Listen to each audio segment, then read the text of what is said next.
how do you build a healthy culture when your people are hurting and broken inside? Because all your company really is the composition of your people, your human capital. And so really that's the number one thing that we do. And we just love to help companies create a great culture so that they can thrive, not only as individuals, but also as a team.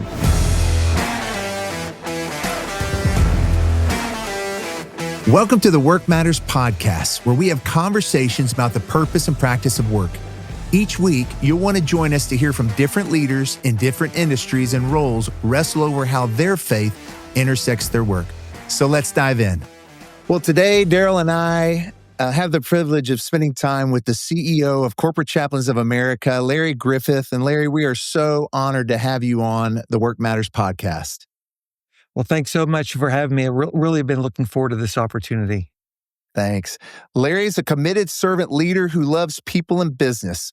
His journey has taught him that holistic care for people is the key to creating great culture, which is paramount for a thriving organization. Larry has more than 3 decades of leadership experiences as a U.S. naval officer at a Fortune 250 firm and in the nonprofit sphere. At the pinnacle of his business career as area president with Altel, he led more than 3,000 employees serving 2.6 million customers with annual P&L responsibility exceeding $1.5 billion. Larry is a Pittsburgh native, bleeding black and gold, and we're not going to hold that against him, but he is a huge Steelers fan with a deep passion for the Steelers every time they win or lose. Correct? But most importantly, Larry is the husband to his best friend, Kim, for over 35 years, and they have 4 amazing and wonderful adult children. Did I leave anything out? You did an awesome job. Thank you so much for the kind introduction, and just thrilled to spend this time with both of you. Well, we are glad to have you. And we like the Steelers too, just so you know, okay? Or at least, I do. Yeah. You do too. Yeah, okay. We're Steelers fans, so we're going to go with you on this. So thanks for being here, Larry. We appreciate it. I love that phrase in your introduction of holistic care. So I'm curious, just this whole idea of faith and work and holistic care for people, when and how did that take root in you? Is there a story there? Well, there really is. I think probably once upon a time, I probably didn't even understand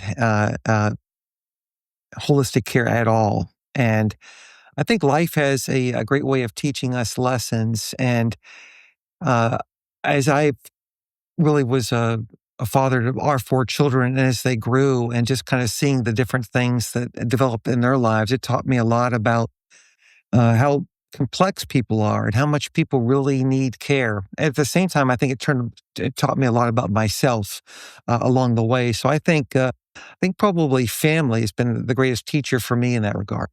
Mm-hmm. And I'm curious, just who influenced you? Who did you see that in? And as you started to incorporate it in your family and as it grew, was there somebody that was modeling that, whether they knew it or not? Yeah, actually a fellow Arkansan, a gentleman named Chris Smith, who was my boss back in the late 90s, was just an exceptional leader. And I had the chance to work for him for 3 years and just learned a lot about how to lead with people in mind, with the utmost integrity. And that really serves as a huge catapult for my work career. It also really helped shape the leader I became and the leader I am today. I love that.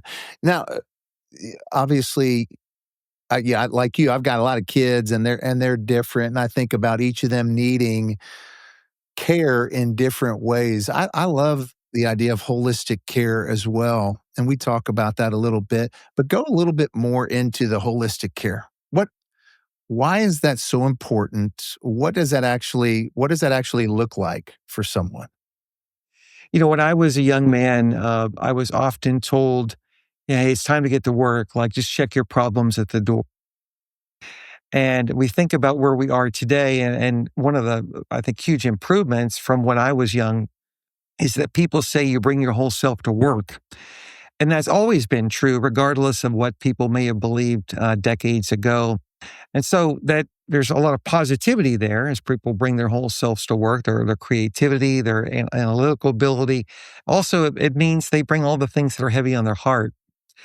And so I think we've discovered, and in the million or so people that we serve across the United States, is as people are showing up to work every day, most people are hurting in some form or fashion. And so it's just really difficult to kind of come in and focus on the task at hand to serve a customer, produce a product, and ultimately generate a profit.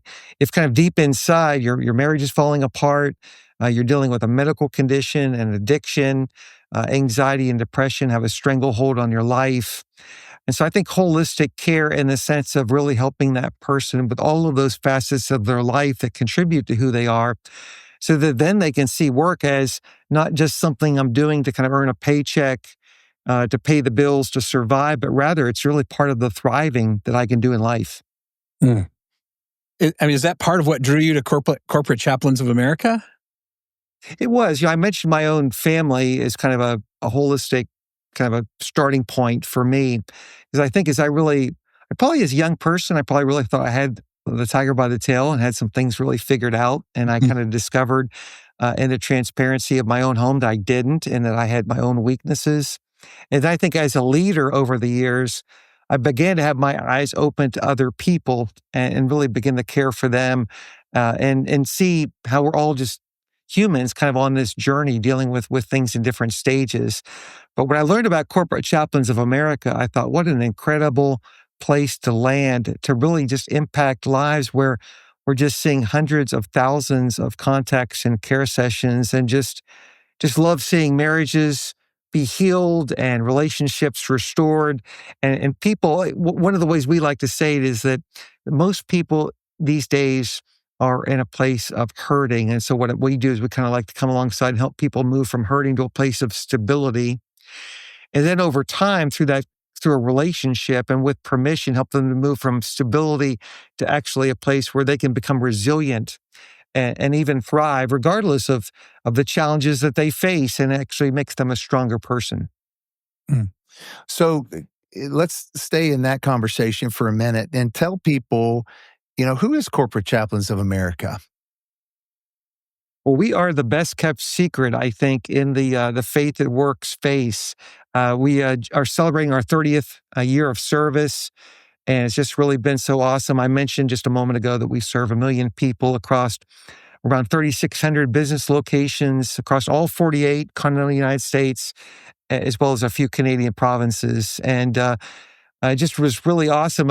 A man, Dr. Mark Kress, who was a businessman with Dun& Bradstreet, highly successful, just really felt on his heart this need to kind of care for people, and decided to leave all of that, go to seminary, and kind of found us as employee number one, chaplain number one, and his wife was the back office brains of the operation, and now we employ over 500 people. About 90% of all of the companies and employees that we serve for are served by a full-time chaplain, which means they're working 45, 50 hours a week and just providing care. So it's really been an awesome ride, and just really humbled to lead this awesome organization. So when they're offering care, what does that look like? How do they offer care? Who are they offering the care to? Talk a little bit more about that.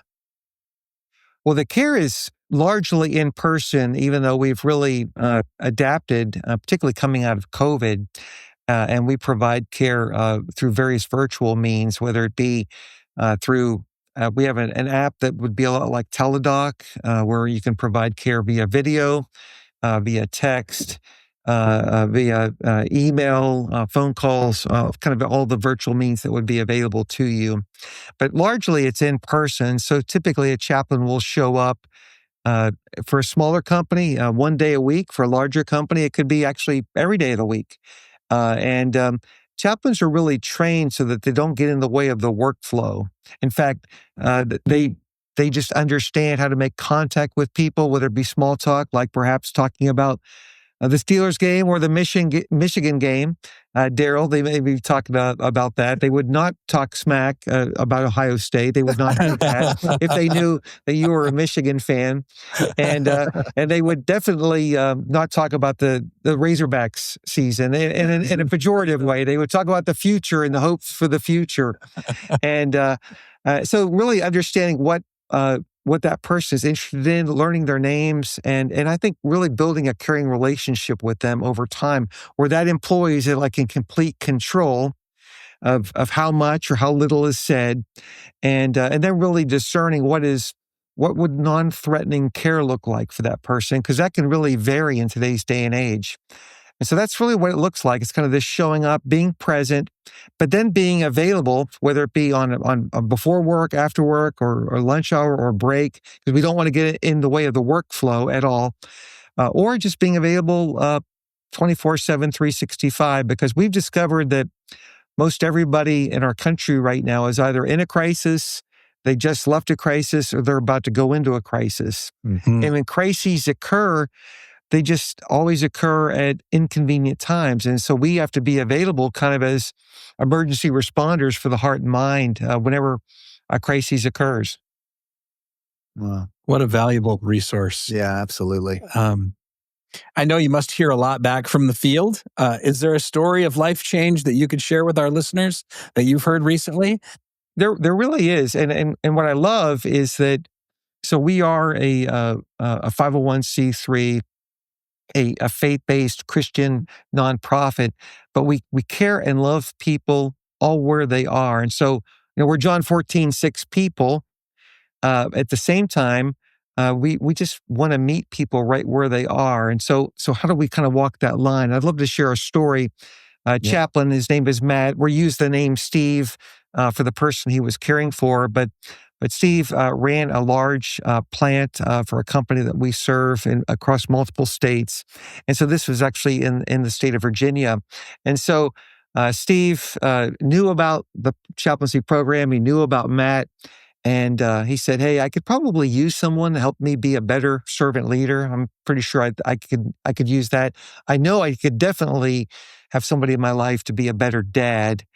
And undoubtedly, I need someone to be a better husband. But I'm somewhere between atheist and agnostic, and I know you guys are kind of faith-oriented. And so I know enough about your faith. I'm going to use one of your old hymns. I'm going to twist the words and say Matt, if you can't live by that, pass me by, O gentle chaplain, hear my humble cry, just keep rolling." And so for 7 years, Matt built a caring relationship with Steve, and Steve set the boundaries. And they never talked about faith. They never talked about anything spiritual. And he did help him be a better servant leader, a better dad, and a better husband. And, one of the things that really encourages us that in Scripture, like the book of Esther, which is just such an awesome book, but it never mentions God at all. But obviously God's throughout the entire story. So we can really just care for people right where they are, with them kind of in control of the relationship. And we don't need to stress or be pushy in that regard. But of course, Matt really became very fond of Steve, really cared for him and with a brotherly love, and prayed for him consistently on his own time. Well, Steve, just picture in your mind's eye somebody that's kind of young and physically fit and kind of a triathlete kind of a guy, really on just really has life by the tail, just doing an awesome job. We just started not feeling well. And he just pushed through it because he really never went to the doctor. He didn't need to. He was kind of like Clark Kent. And it got worse and worse. Finally goes to the doctor. They can't really figure out what's going on. They send him to run tests. They still can't figure it out. He's just continuing to push through, but things are getting progressively worse. They do more and more tests. They actually upgrade him to a different hospital for tests. And they ultimately discover, after a pretty protracted journey, that Steve has stage 4 cancer. Mm. And he's clearly terminal, and he just doesn't have a lot of time. So one of his first calls or to Matt, his chaplain, he says, "Hey, Matt, for 7 years, you've been a close friend. And I set the ground rules early on, no spiritual talk, and you've lived by that, and it's been awesome. And I really appreciate that. But hey, I've got a few months to live according to what the doctors are saying. This is out of the blue. So I want to talk about life after death. I want to give you permission to talk about God and even to talk about Jesus, and in a very, very kind and calm way, starting with listening. because chaplains are just expert listeners. In fact, we use the acronym WAIT, why am I talking? And just really a lot of listening, kind of like Jesus on the road to Emmaus, after, of course, he had been betrayed and on trial and crucified. Now they're freaking out over those things. And of course, it all happened to Jesus. And he just says, what things? And lets them kind of pour out their hearts to him on that walk. And so after Steve was really able to pour out his heart to Matt with permission in a very kind, gentle way, he just really able to share really the life-changing good news of Jesus Christ with him. And Steve received Christ. It was just a beautiful moment. And Matt was showing up there in hospice and was with him until the very end. And then Steve's widow came to Matt and said, like, look, hey, we don't have a priest, we don't have a rabbi, we don't have a preacher, we've got nothing in our family. I've heard that you guys do funerals. And I was wondering if you could do my husband's funeral. I said, absolutely. Like we do, thousands of funerals a year. And that's just something that we love to lean in and just honor the people that we care for and to care for their loved ones in the wake of the loss. And so she said, I only have one request in the funeral, though, and I'm glad you're going to do it, but there's something that changed in my husband before he died, despite the pain and then the medicine to anesthetize the pain. And I know it had something to do with you, but it was unclear, and I'd like you to tell that story at the funeral. And so Matt shares that story at the funeral, and 13 people, including the widow, pray to receive Christ at the funeral. So what I love about that story is it just demonstrates how the employees we care for, regardless of their faith or lack thereof or their choice, we care for them right where they are. And they set all the ground rules of what we can do. And we lean into our faith by seeing the imago Dei in every person, whether they believe in God or not. We know God believes in them. And that really is what kind of demonstrates to us ultimate value for them as individuals. And then we're just patient, and we meet them where they are. And again, they're in control. They define what we can and can't do and what's threatening or non-threatening. And we help them along the way, regardless of any spiritual conversations. But then we see often things in life happen, like Steve's story, and people open up and they are looking for something beyond themselves.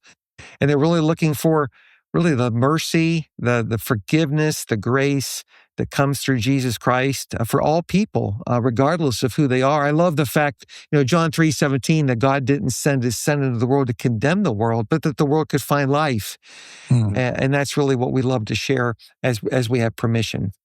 Wow. I love that. I'm curious, what did you hear in that story? Oh my. I heard a lot of really neat stuff. I did too. Well, the first thing that came to mind, in our part, Eugene Peterson's phrase came to mind. It's a long obedience in the same direction. So they abided by Steve's rules for a long time, faithfully, patiently, hopefully, and just consistently loved him where he was. That's what that is truth right there. Yeah, it is. I love that. I love that. I love how the first step is listening. I love the wait. Say that again. What was wait?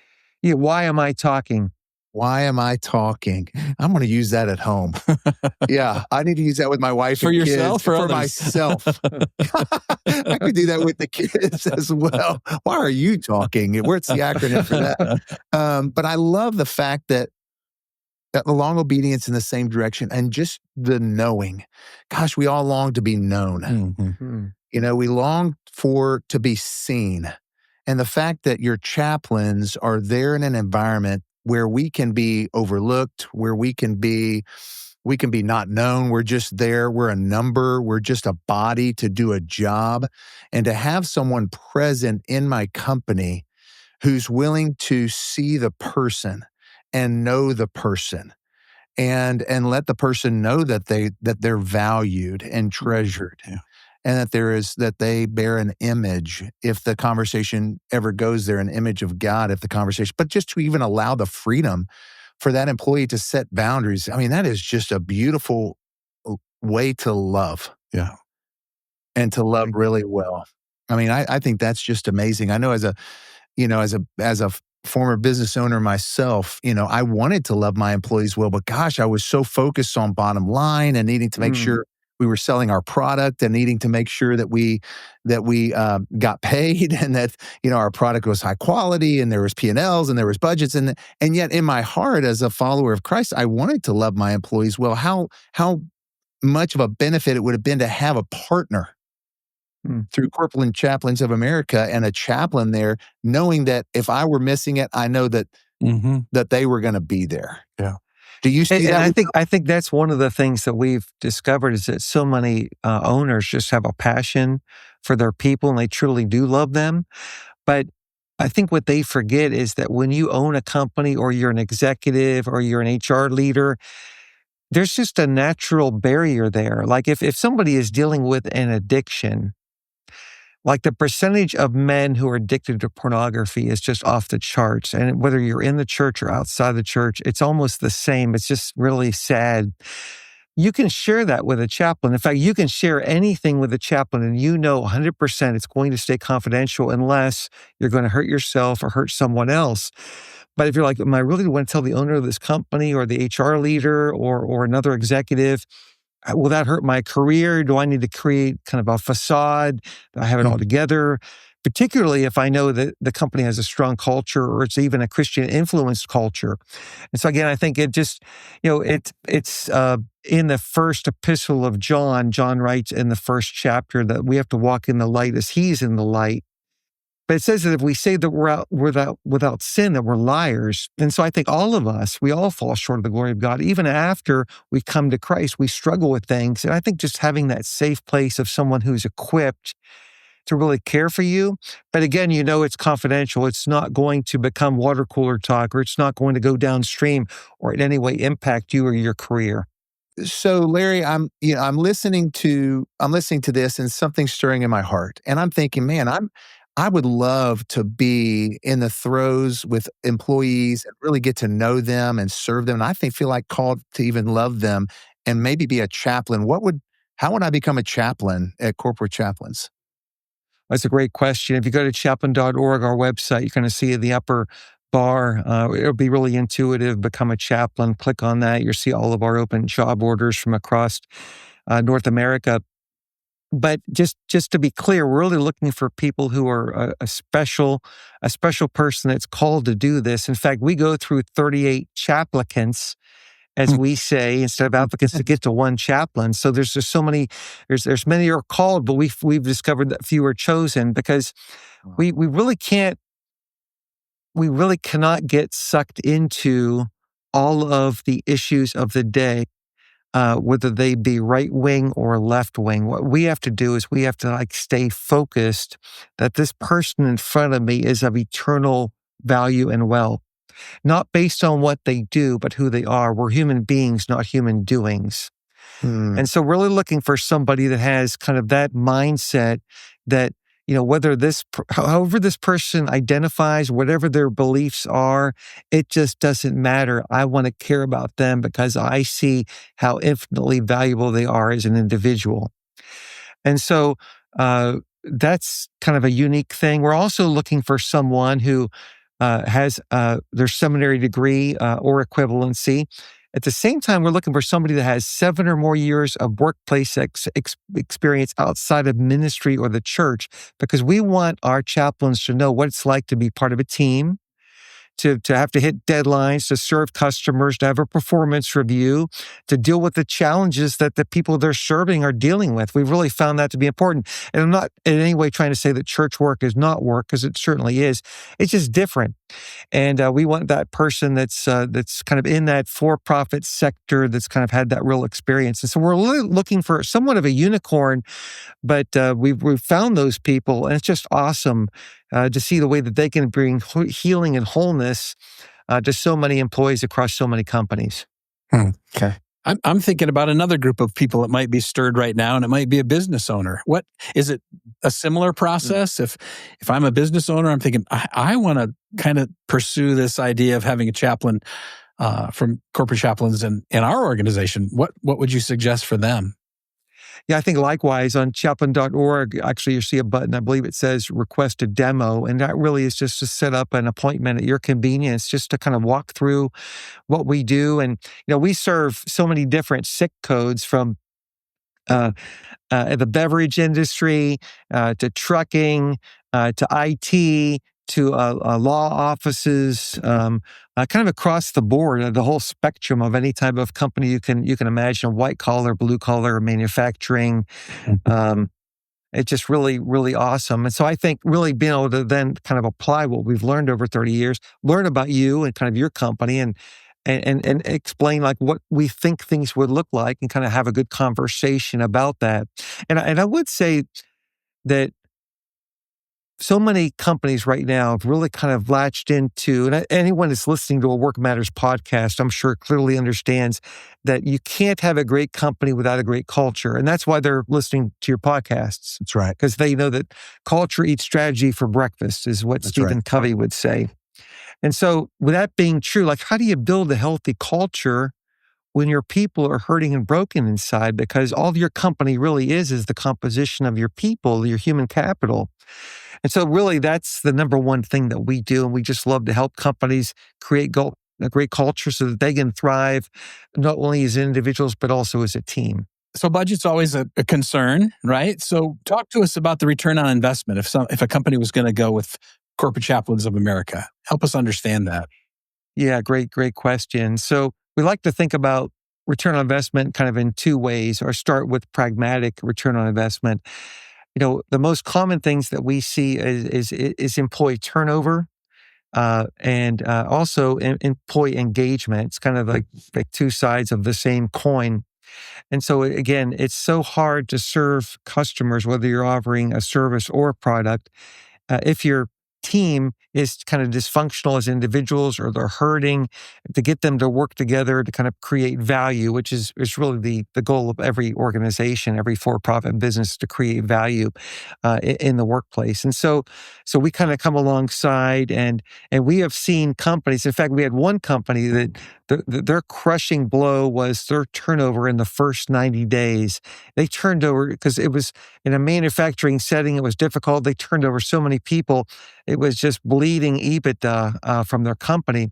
And so we kind of came alongside as part of their plan. And of course, we weren't the only solution, but we were a solution that they could have kind of at their beck and call.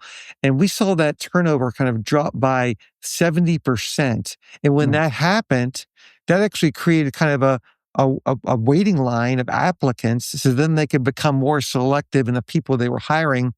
But also the people who were there, when they got past that 90-day hurdle, they tended to stay because they kind of developed some rhythms and they understood the job. So then they were just better at doing their job, which increased throughput and productivity. And so downstream, it was almost like money was falling from the sky for the business. And so, so really what a company pays typically for an employee, it's for that employee and it's for their family, but not just like your benefits, which would be for like your immediate family. But the truth is it's for your extended family. The truth is for anybody that matters to you. So if your next door neighbor is going through a divorce or your second cousin is dealing with parents with Alzheimer's, or your college best friend who lives in Michigan is dealing with a cancer diagnosis themselves. Like we have chaplains across this entire continent who are going to care for anybody who matters to you, and it's all included. And what that really costs an employer is less than $150 per year. And so when you think about other kind of benefits or even like therapy, and again, we're a nonprofit, so we're able to kind of pull this together and make it work. So it's really a huge return on investment, which is really small in the order of benefits for a company. And so that's the pragmatic side. But on the eternal side, again, we never, ever force anything about faith, any spiritual conversations at all, unless the employee would like us to. But what we've seen is that there's this awakening that's happening in America where there's just more and more people, particularly younger people, that want to have spiritual conversations. And so for the first time in our 30-year history, we saw 4 months in 2025 where more than 700 people a month made first-time faith decisions in Christ in the workplace. Wow. Wow. It's like well over 7,000 for this year. And so and then you've got people that work in companies that maybe are attracted to a company. Perhaps it's a Workmatters type of a company that already has a strong Christian culture in place and just really has some great values. And so that's perhaps what's attracted them to be there. But I don't know about you all, but I know as a Christian came to Christ at a young age, that my struggle in my faith, there's those ebbs and those flow moments. And so we've really kind of leaned into discipling believers to really grow in their faith. And so we've seen well over 100,000 growth commitments or like discipleship decisions that believers are making. It's kind of what Paul wrote to the Ephesians, wake up, O sleeper, and rise from the dead, and Christ will shine on you. And of course, Paul's writing that to the church, to believers. And so I think we see this incredible spiritual or eternal ROI that's happening, again, always with permission. And the last thing I'll end on that is there's a manufacturing plant that we serve that has a high Muslim population. And they know the chaplain is a Christian, but they love the chaplain because they know that chaplain is equipped to care for people. In fact, kind of the lay leader of the Muslims in there, he's the one who's always connecting people in the plant with the chaplain because he knows this person genuinely cares for you. They have the skills and ability to help you wherever you are and to take full advantage of that benefit. And so I think it's that fine line that we can walk because we know at the end of the day, God's the one that does the saving and he opens up people's hearts. And we see him doing that in ways like we've never seen before. And just part of this great movement of God that we see across our nation right now. Yeah. Yeah, I love that. If for our business owners out there, our team leaders out there, I would really highly encourage you to give Corporate Chaplains of America a shout and really reach out to them and learn more about them because it is true. We, as leaders, we want to set culture and we put our values on the wall and we even take our teams through it. But at the end of the day, they're people, right? Like you said, they're human beings, not human doings, and they're hurting and they have lives and it's hard to leave it at the door or leave it at the stoplight. It travels in and to be able to have a partner, because that's really how I see it, to have a partner with me that's helping me to really care for the whole person that I'm employing is a huge asset for my team, for my company, for our culture. And so I love that. I love that. Well, I've got one final question for you. And it really is, what has God done in you? How has being the CEO at Corporate Chaplains of America, how has God used that in your own formation? Well, I think the biggest thing that God's been teaching me is that so much of my career success was built on me feeling like I was efficient and in control. So maybe my wife Kim might say I'm a control freak. I'm not sure if I go that extreme, but definitely wanting control, command and control, and wanting to be like really efficient and thoughtful. What's the best path to get from A to B in the most efficient way? And so I think really had a lot of success in my past in that regard. But I think what I learned is that can really not necessarily be what's most effective. And what I've really kind of learned from Corporate Chaplains of America, even in the time that I've been here at our organization, is just how, even as a dad and as a husband, how I really need to be present, fully present with anyone that I'm with, that I'm in front of, number one. And then number two is just because in my mind, it's kind of logical, like this is the most efficient path, that it really may not be the right path for these folks. And that I really need to fully rely on God through the person of the Holy Spirit in my life to really help guide me. And that I need to be doing everything out of that fruit of the Spirit: love, joy, peace, patience, kindness, goodness, gentleness, self-control. And that as I do that, I kind of see that I kind of get out of kind of me being a lowercase g God subconsciously and kind of like doing everything kind of on my own, but rather living by his Spirit. And I think I love the way that Paul writes to the Ephesians in Ephesians 5 that we should, it says, be filled with the Spirit. Like, don't be drunk with alcohol or wine, which leads to debauchery, but be filled with the Spirit. And actually that that word "be filled" would probably be better translated as being filled. So I need to constantly be filled by the Holy Spirit, kind of like a bucket under a faucet, because I've learned that with all my efficiency focus, all of my control focus, is that actually I've got like a hole in the bottom of my bucket. Mm. And that if I'm not being filled, I really can't truly love people. And I can't really be the servant leader that I aspire to be. And so I've even learned since I've been here how to be a better husband, be a better dad, be a better leader, and really just a better Christ follower, knowing that it's not about ascribing to a bunch of moral principles, but rather it's about Christ in me, the hope of glory through the person of the Holy Spirit.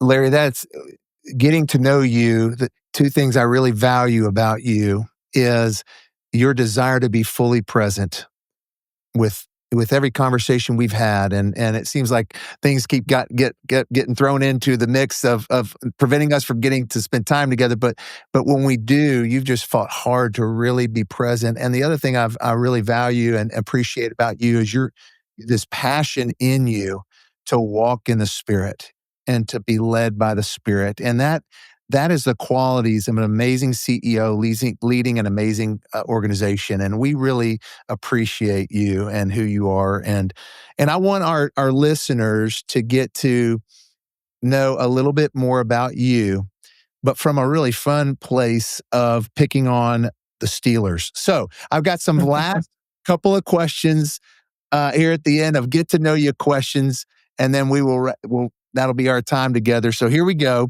Is Terry Bradshaw one of your favorite Steelers? Yes. Okay. Do you have a different one?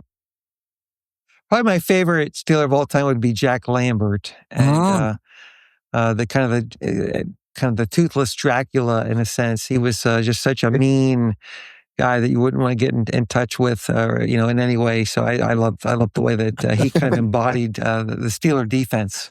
I love it. Okay, good. Well, I mean, Terry's a legend, so I had to throw out Terry with that one. Okay, Pittsburgh is known as a city of bridges. Ready? How many bridges do you think, like in the ballpark, does Pittsburgh have? I'm going to take a swing because I don't know, and I'm sure I get it wrong, but I know that it has more bridges than any other city in the world, like more than Venice. It does. Yeah, and the number is insane. I'll give you a hint with that. It's a crazy number. So I'm going to say, I'm just going to take a wild guess because I have no idea, but I know it's all about the bridges. So I'm going to say it has 200. That's a really good guess. 466 bridges. Is that the craziest? I couldn't believe it when I read that. That's crazy. That's crazy. Okay, last one. If you're going to rest and watch a movie, what's a movie you'll constantly come back to? Oh boy, I love movies. This is hard. Can I say more than one? You can. Absolutely. I love Top Gun Maverick. And can I elaborate for just one moment? Please. Yeah. Why do you? Yeah, go for it. So I love the scripture, and that's God's number one way to speak to us. But man, I felt like God spoke so clearly to me through Top Gun Maverick. And the scene when Iceman is there and he's typing, and it's time to let go. And I was dealing with something in my life, and I just felt like as much as we're talking right now, I just knew 100% my heart that was God speaking to me about a specific issue in my life. It was just time to let go. So that's just always a warm spot in my heart. Love that movie. And as a former naval officer, I just, I love, I think it was far better than the first Top Gun movie, in my opinion. I love Jesus Revolution. I love that movie. Oh, yeah. Great movie. And just how, just reaching really, people are sheep without a shepherd. And I think that's the world in which we live today. I think there's so many people looking for love in all the wrong places. And if they could only understand the good news, how much Jesus loves and cares for them, and that they don't have to go clean themselves all up. He wants to meet them right where they are and just wants to love them and embrace them. And I just love that movie. And I think I'll stop there because I could go on and on with movies. No, that's great. Two awesome movies, two really awesome movies. Okay. So last time for our listeners, if they want to get in touch with you, they want to find out more about Corporate Chaplains of America, where do they need to go? Chaplain.org. I should have mentioned this earlier as well. So we also have another brand called leapcare.org. And the only difference is that with Leap Care, which stands for like a living EAP, that's where the LEAP comes from, is we have care coaches because we've discovered maybe in certain parts of the country or based on certain workforces that, hey, the term chaplain's kind of maybe odd or just gives it kind of this religious overtone, and that a care coach could just be more acceptable. And so again, because we only care for people based on the rules of engagement that the employee sets, there is no religious overtones if that's not what the employee wants. And so a care coach is kind of an increasing way that we're caring for people and meeting them right where they are. And again, I think so many people right now are getting really good therapy, which is just such a wonderful thing. But I don't know about you. Like $160 a session, that can really add up. And so what we've seen is that whether it's a chaplain or it's a care coach, like it's unlimited, it's basically free to the employee, provided by the company, which is just an awesome thing. It opens up an opportunity to care for people at a whole nother level. So chaplain.org, and what was the other website? Leapcare.org. Leapcare.org. Okay. Well, Larry, thank you so much for being on the podcast with us. We love the faith and work that you guys are doing through Corporate Chaplains of America. Thank you for your leadership, and thank you for all of your chaplains. Well, thank you both for having me. It's been awesome, and I love what Workmatters does, and I look forward to continuing to stay tuned to all of your future podcasts. Thank you. Awesome. Thanks, Thank Larry. you. Thank you for joining us for the Workmatters Podcast. To continue this conversation about faith and work, please share it with a friend. Make sure you subscribe to get notifications when we launch new episodes. For more information about the work we're doing at Workmatters and how we can best serve you, visit us at workmatters.org.